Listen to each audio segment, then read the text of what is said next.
Also new at 11 tonight, you may remember Athenex.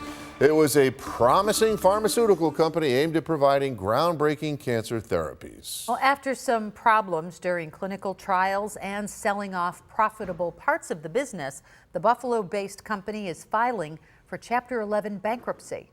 2 on your side's Nate Benson has more on the broken promises of this Buffalo Billion project.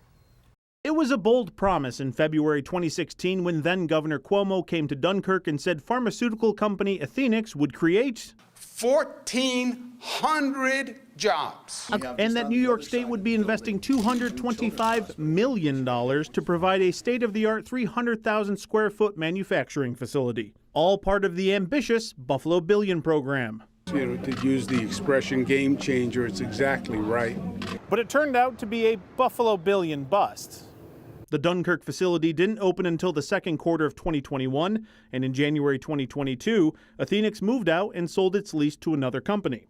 Athenex, which was born and bred out of research at the University of Buffalo, listed on the NASDAQ and once valued at over $1 billion, ultimately had trials for one of its breast cancer treatments put on hold by the FDA.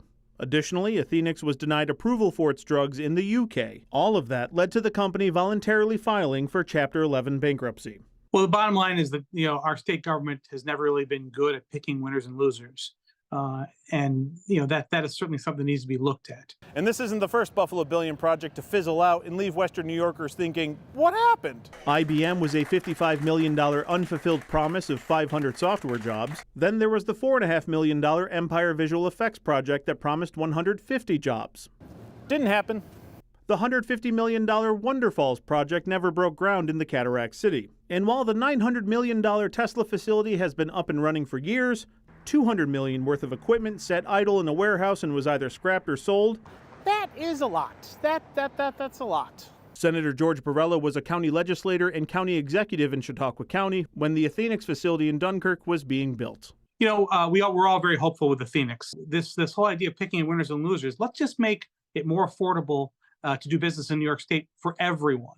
At one point in its history, Athenex stock was valued at $399 per share. When the NASDAQ closed Monday afternoon, it was 45 cents a share. On the medical campus, Nate Benson, Channel 2 News.